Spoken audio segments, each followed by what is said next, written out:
magche-check po tayo. Alam mo ba na kung tayo ay empleyado ngayon, hindi mo madadala ang HMO healthcare na meron ka kapag ikaw ay nag-retire or nag-resign?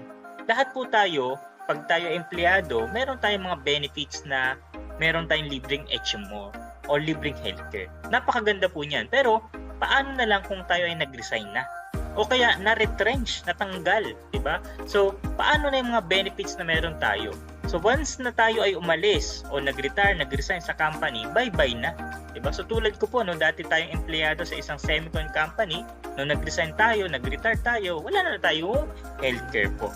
Kaya napakahalaga na habang tayo ay employed, habang may libre ka, nag-iipon tayo, nag-i-invest tayo sa ating healthcare po. And alam mo ba na walang traditional healthcare company covered sa edad na 61 pataas?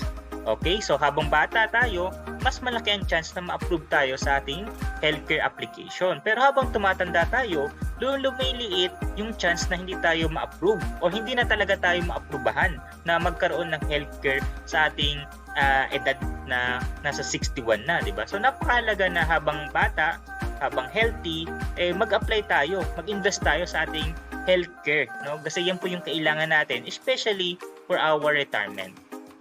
And alam mo rin ba na ang halaga ng gamot o yung hospitalization nagdodoble kada 5 hanggang 7 taon? Tama po? So ang ating pong medical inflation, tumataas po yan. Nagmamahal ika nga yung mga gamot, no, yung hospital, no? Sabi nga kahit bulak, babayaran mo sa hospital. So napakahalaga na meron tayong handa na healthcare. And alam mo ba na marami ang namamatay hindi dahil walang gamot, walang hospital, or walang doktor. Ito ay sa kakulangan or kawalan ng pera. Diba marami po hindi na nga umaabot sa ospital Hindi na nadadala, sa bahay na lang. Kasi nga ayaw nilang dalhin sa ospital kasi nga walang pangbayad. And marami nasa ospital pero sa isang bed o sa isang kama 4 o 3 yung kumbaga yung pasyente, di ba? So napakahalaga na meron tayong healthcare kasi meron tayong choice, no? Yung iba sa hallway na, di ba?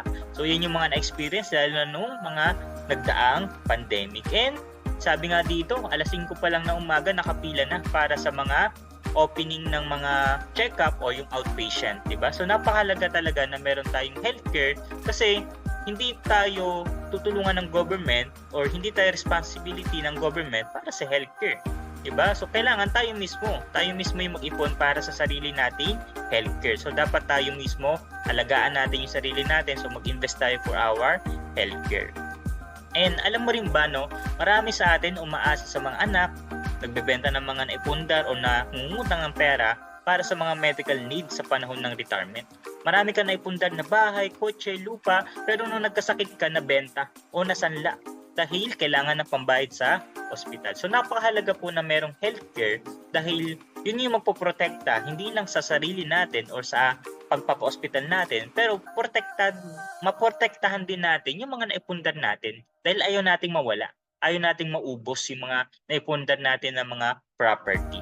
And alam mo rin ba na isa to sa dahilan bakit marami ang nababankrupt, no? Yung pagkakasakit, no? Naubos na lahat, may utang pa. So napakahalaga na meron talagang healthcare sa